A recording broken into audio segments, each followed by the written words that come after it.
I think we're good to go. All right, everybody. Welcome back to another one of our streams here at A&E. My name is Ryan Walsh. I'm a facilitation and support specialist at A&E in the Individual and Family Services Department. And today I'm here with Becca, Lory, Hector to talk about autistic joy. It is a very interesting conversation. You may have seen our video that we uploaded in the past, I think it was a couple weeks ago now. So if you're interested in learning more about this really interesting topic, definitely check that out. But Becca, why don't you go ahead and introduce yourself and then we can get started.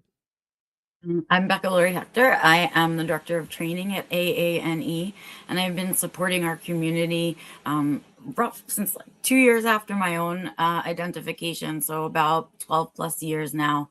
This is one of the topics that I really enjoy talking about, not only because it's fun and light, and most of the things I talk about are not fun and light all of the time, but also because this is one of the areas where I think I had my life impacted the most once I got identified.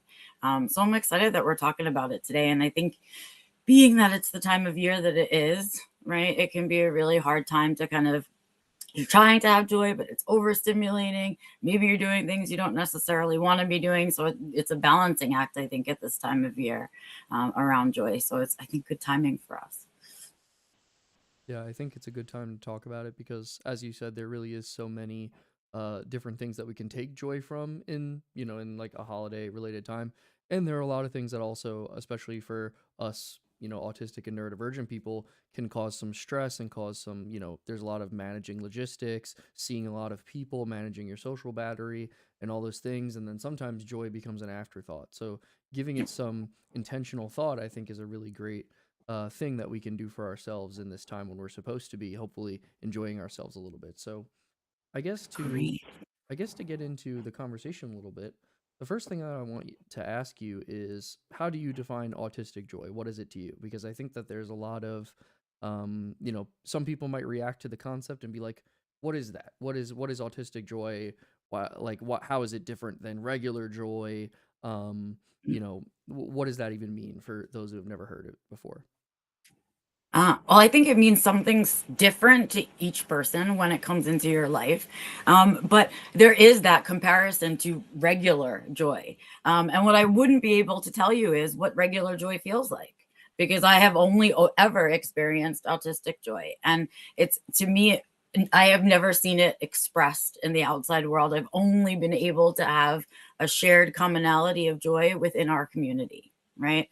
And so I think it's very specific to our community. I think there are parts of it that the rest of the world just doesn't get. And so, like there are lots of little parts of autistic culture that maybe other people just don't truly understand. Like we can teach it, but don't understand it because they don't experience it themselves. But for me, in this the way that I kind of think about autistic joy is it is ultimately that joy of being fully myself.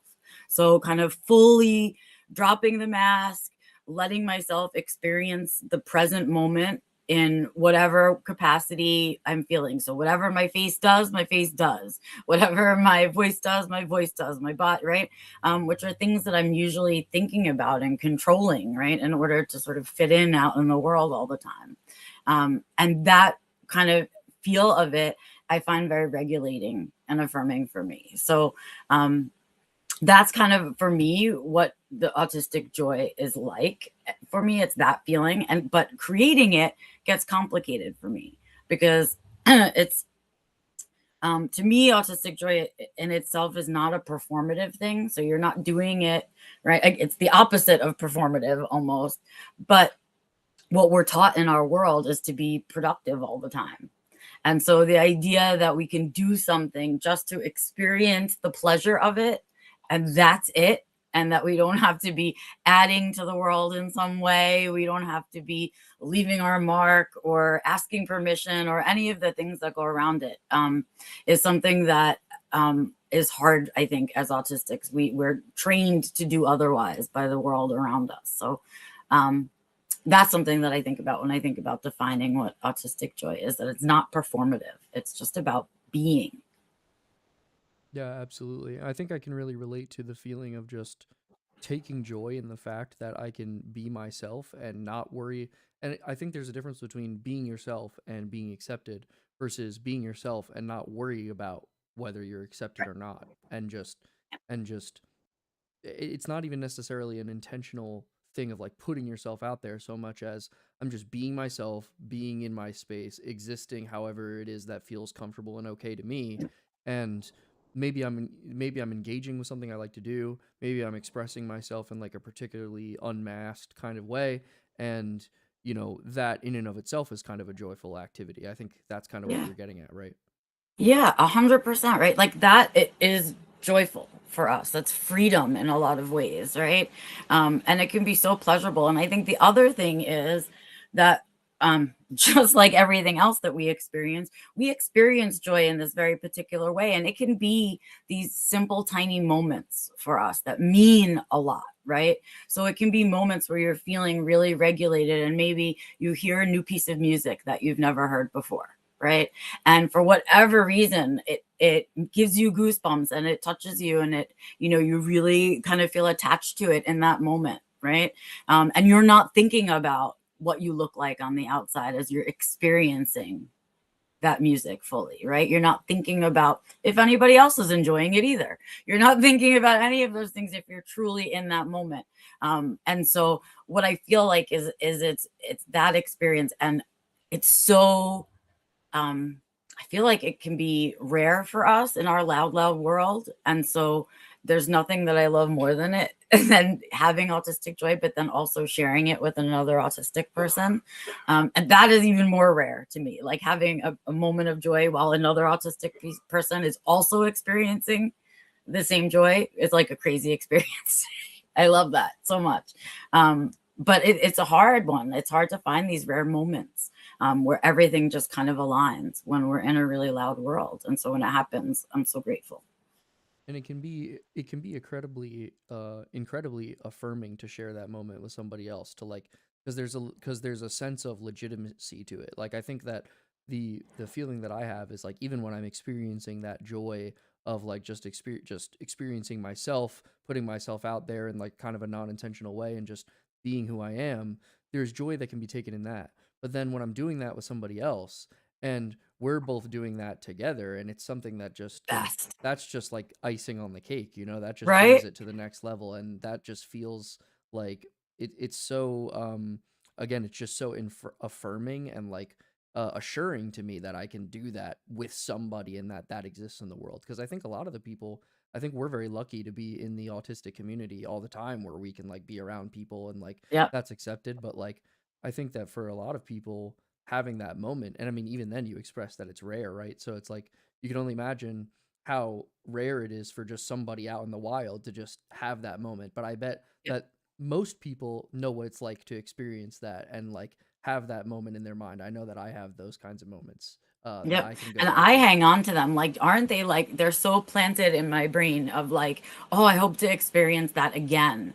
Or, it's just like this store up of really good memories and experiences and just feeling safe in yourself and all kinds of other goodness that comes along with it. So it's really like this odd combination of things that has to happen. But I encourage people, if you have not experienced that, please try. Share your joy with other people. That's what I say. Like, if you think something is fun, go share that joy with some other autistic person, because maybe they don't know how joyful that thing is yet. And then when you do it together, it's just like this amazing thing. And then of course it can eventually turn itself into a shared special interest or whatever those things may become, right? But like, I'll give a great example. The one of my favorite little cheats to get a little bit of autistic joy for myself is to go through a car wash. I don't know what it is about a car wash. I just love them. It's like you're trapped in this box and you're in your car and the world kind of disappears, and it's all this like just really cool stimuli coming at you, but you don't have to get wet. You don't have to get soapy and all of these things. And I just love all of the different stims about it. And so I had forgotten how much I love to do that. And I went through it with my husband like a couple of months ago.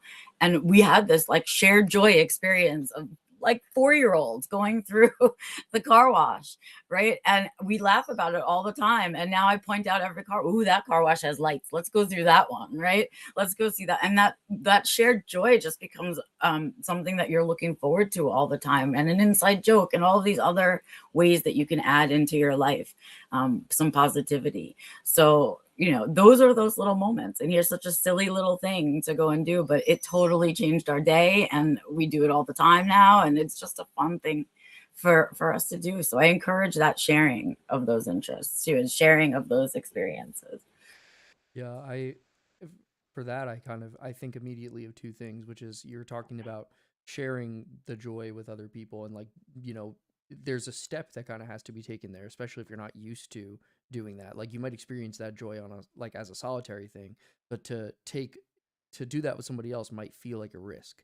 And so I Yes. think that the ask to take that step to like maybe see how it goes and like share it with somebody else, I think more often than not that works out really well actually. And I think that it's something that can, if it does go well, is something that can be very healing and very positive.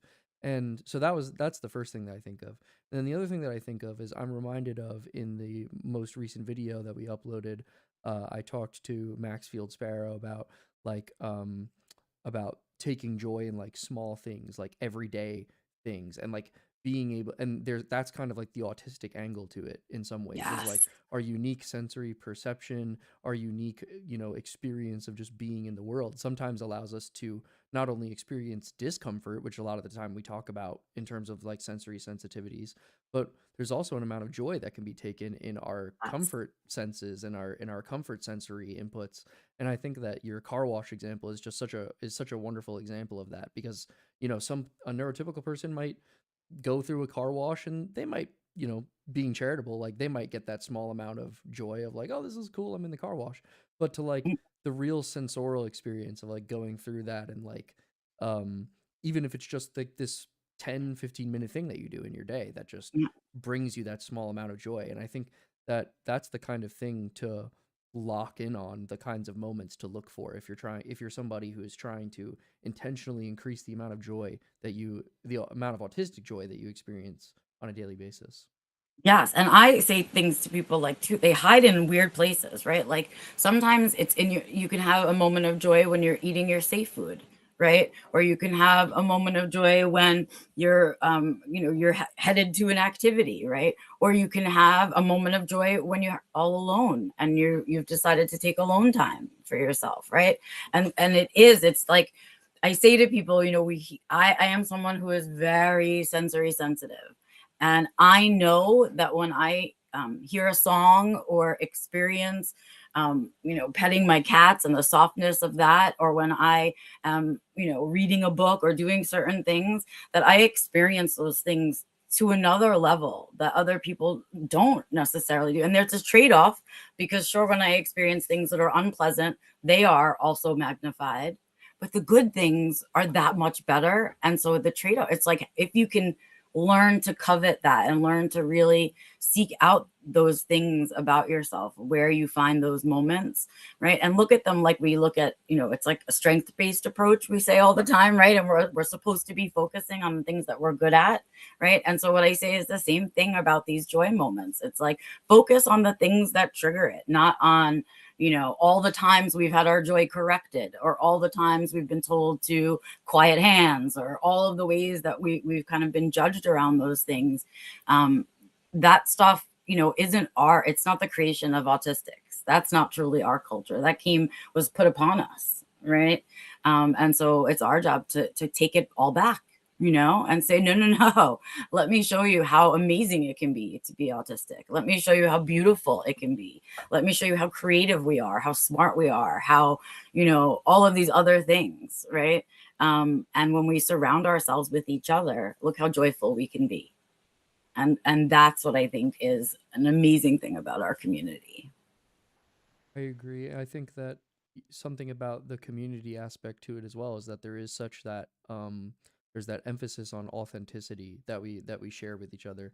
And I know that Yep. I personally take so much joy whenever I see somebody else just kind of authentically being themselves and, you know, putting themselves forward, that I get a lot of joy out of that, to be able to see someone right? else do that and to feel okay to do it myself, and to see that person actively setting an example for other people who might be unsure or might, need that extra push to connect with somebody else. That's a very positive thing. And something that I want to ask about, because I do think that it makes a lot of sense just in context with what we were talking about how there are a lot of aspects of the way that we've kind of designed neurodiversity affirming spaces that are in reaction to conditions that have been thrust upon us. And a lot of that Mm, has to do with like expectations and masking and ableism and just kind of general expectations around productivity. Um, and a lot of that gets folded up into masking. So my question is like, what is the relationship? And you've already kind of talked about this a little bit, but like, what is the direct relationship between autistic joy and masking? Because I think a lot of people who are newly diagnosed, um, especially those who are kind of just getting into this stuff for the first time, they're looking at this and saying like, what do I really want in life? Well, how do I experience mm. the things I want to experience? And I think that that's wrapped up in autistic joy and also in masking and in the suppression of the things that you actually want to Yes. experience in life. I kind of want to say to you, they're polar opposites. Like they negate each other, is what it really is, right? If you're masking, it's really hard to just let go. And because not only in that, like they don't work together, but when you're masking and you're doing it often, it's really hard to remember who you are without it, right? Like it's hard to remember the separation, which is the mask, which am I? And because true autistic joy only will come from you underneath the mask, right? If you're masking all the time, it's really hard to access that joy.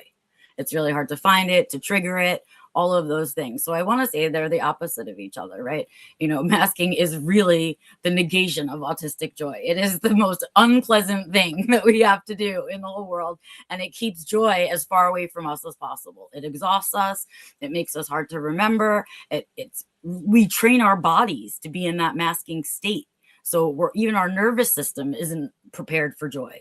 Like there's just nothing about it that works together at all. And so when people are newly diagnosed, a lot of folks will either say they don't remember how to have joy, right? Or they don't think they've ever experienced joy or thought about it, right?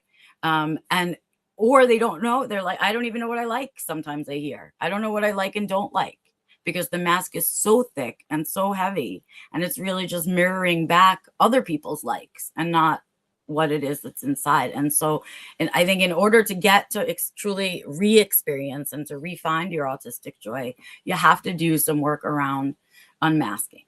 And really only in, I think, at least a semi-unmasked state can you begin to experience the joys of being autistic.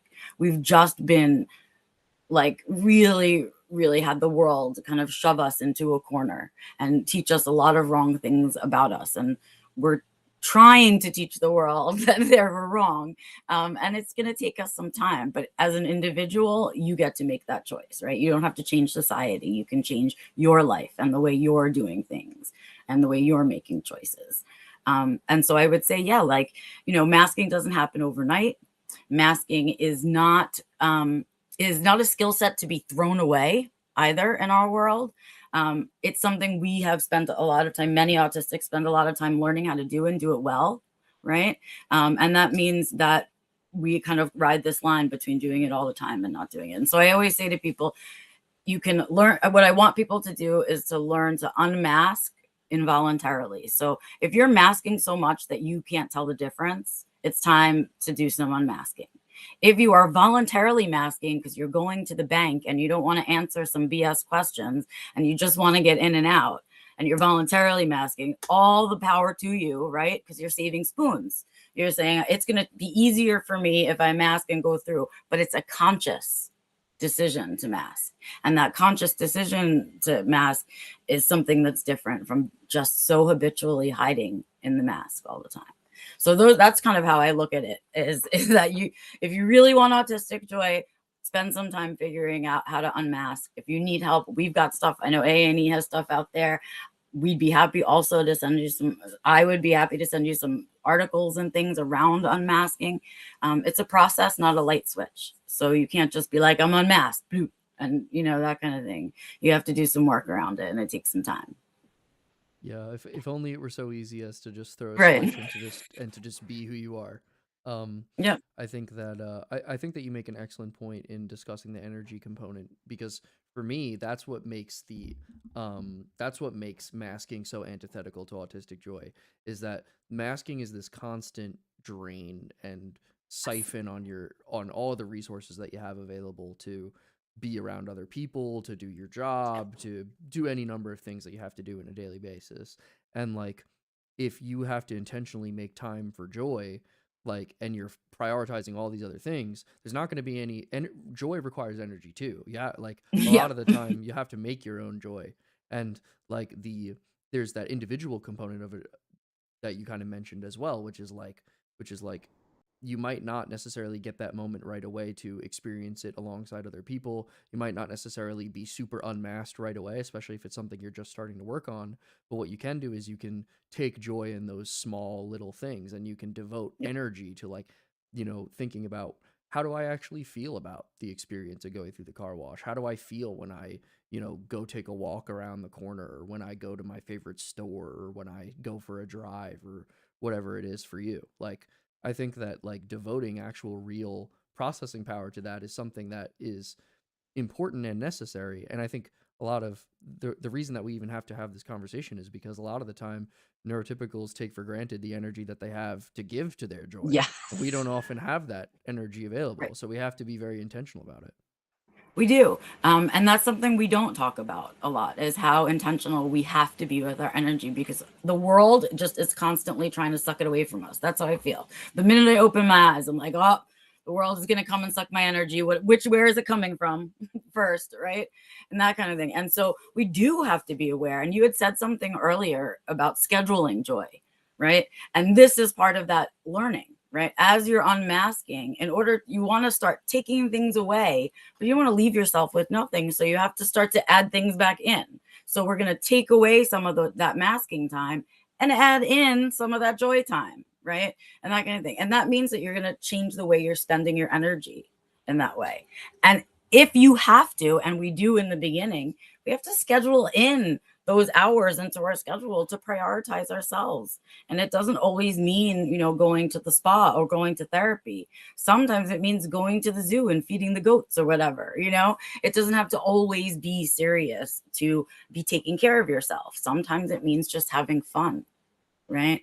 And so if you have to schedule in joy time, schedule it in, because it's as important as all the other things you're doing. Right. Like, we live with the misnomer that rest is like something we have to earn. And like, joy is something we have to earn. Right. You have to do all the hard things and then you can have fun. Right. Not true. We were sold that bill of goods. Right. And the truth is, if you find your joy, you often find your purpose right along that path. And so it's about experimenting in the beginning. It's about saying, when I was a kid, I really remember, enjoying going, to the Lego store. So let me go to the Lego store and see if it's still fun, that kind of thing. Right. And scheduling in that trip to the Lego store and saying it's just as important as taking a nap, eating my dinner, and all of those other things that I have to do to live. And I think that is part of that unmasking process.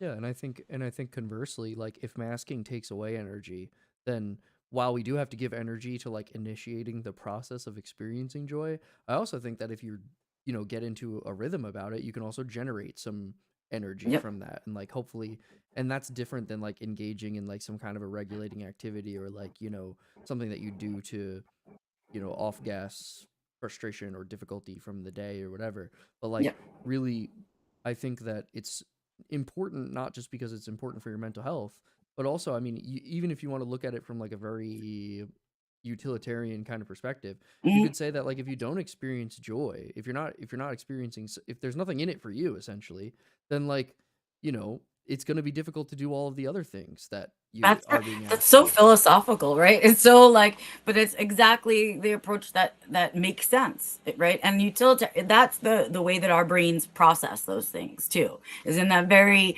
clean way, right? If I'm taking away things, I need to add things back in. If right, I want more energy, what are the things that provide me with that energy? Well, sure is not, and going out there and masking in the world is not what's giving you energy to get through, and it doesn't give you motivation, and it doesn't allow you to continue forward. It pulls you back a lot. It weighs you down and all of those things. And so what we're looking to do is exactly do that, create the opposite, because the more of that we create, the more we'll have of that, instead of all the negative things that we tend to surround ourselves with. But that is, it's a thinking process. But if you lean into your logical side around it, you can really make it all, I think, make sense, and start making better decisions for yourself, rather than what you think the world wants from you, which is what we're taught to do, I think. Yeah, I think we've spoken a lot about um like strategies that people can use.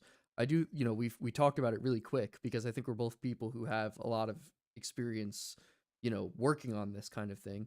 But I think if you're new to it and you're kind of just thinking about it, it's definitely not something that happens overnight. So like just giving yourself some grace and just taking small wins whenever they come. Like that's what I remember. That's how I remember growing that muscle is like, and this is probably for me in like the last, I don't know, like 3 to 5 years, like growing that muscle had to do with just saying like, you know what, it's okay for me to appreciate this small thing that I did, or it's okay for me to be a little bit extra happy about this, or it's okay for me to engage in this activity that I'm like insecure that other people will think is negative or whatever. Like, because those are Right, all things that recharge my batteries. Like, the feeding the goats example, like I right, know that going and feeding the goats is going to make my energy go back up, but because it's going to right.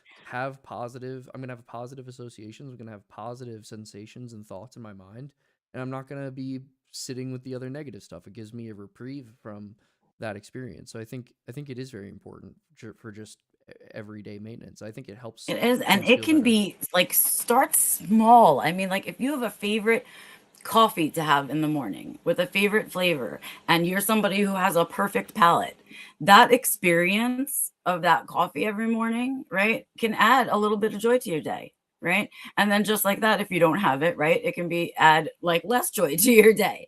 So what we need to think about are, what are those moments, what are the cup of coffees, feed the goats moments that we have in our lives, and how do I make sure that I have a certain amount of those moments throughout my week, throughout my day, right? To keep me going. Because life isn't all about just maintaining for everyone else, right? We deserve to be able to thrive, and in thriving there is pleasure, right? There's not just survival and hanging on and white knuckling the world, which I think a lot of us do, right, in an effort to survive. And that's really a cycle I would love for autistics to be able to break for ourselves. And by experiencing that joy and by doing that for ourselves, I think we find so much that we can offer to other people too. Like I think Mhm. like when because we can actually bring ourselves to the table instead of trying to anticipate the needs of other people and like, mold ourselves to be whatever it is because we can't really know what other people expect of us. We only have a Right. perception of what other people expect from us. So like we can only if we're masking, we can only ever try to fit that perception. But if we bring Yep. ourselves to the table, then we get this sense of like, wow, I'm bringing myself, and people are acknowledging the value that I bring and who I am. And like, Yeah. I think that that's something that can come directly from experiencing more joy and sharing that with other people.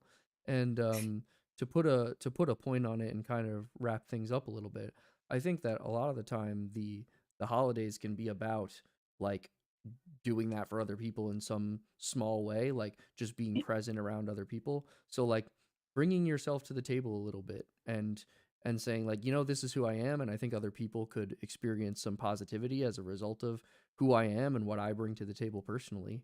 So Yep. and there's joy to be found in that too, I think. There is. And so, yes, I will share my own seasonal note, which is that this time of year used to be painful for me. I used to, like, everyone else was all relaxing and on their vacation and whatever time of year, and I was afraid and anxious and overloaded and overstimulated by everything, and felt like I was pulling myself into a million directions. And when I participated in seasonal things, the person that showed up to those events wasn't a happy person, because I didn't want to be there. I was already tired. I was already pushed too far. And so I never liked who I was at those events. And the people who I was with, if they liked that person, weren't people I wanted to be with anyway. Right. And there were all these other things. And so what I had to learn for myself is that's just not how I can be me. Those aren't situations where I get to be my best self. So I'm going to do less of them and do more of the ones that I am good at. So more of that one-on-one time. If you can't manage the big group events, connect with people and make little coffee dates with them. You don't have to go to the big dinner if the food is hard for you, if the smells are hard, if it's a lot to be with all those people. And then you have to wear the clothes maybe, and you have to be there for a certain amount of time. It's a lot of pressure to perform at those events. And so redefine the holidays for yourself. Figure out what things you do enjoy about the holidays and which ones you don't, and do the ones you like and try to do less of the ones you don't like and see how the holidays go. Because that's an experiment in joy right there. So give that a try. Absolutely. I don't think I could have said it better myself. I absolutely agree. And I think just to wrap things up here, I just want to thank you, Becca, for coming on today and talking a little bit about this. I know it's a subject that you're very passionate about, and I hope that some of the words that you've had to say can be helpful for people in this crazy season and time. And hopefully, people can get a sense of some authentic joy and autistic joy um, that they can put forward and feel like being more themselves. I think that's a really great thing. So, thank you, Becca. Thank you to everybody for watching. If you're interested in more of the content that we're putting forward, or you want to learn more about Autistic Joy, definitely go check out our most recent video. It should be our most recent video. We have another one coming out next week for that's going to be kind of vaguely holiday themed, so look out for that too. And other than that, I just hope everybody has a good rest of their day or their night or wherever they are. Remember to give this a like or subscribe to the channel if you want to learn more about this kind of stuff. You can also head over to ane.org and other things if you're interested in our services. I'll leave some links in the description of this when it becomes a video. And again, thank you all for watching. And thank you, Becca.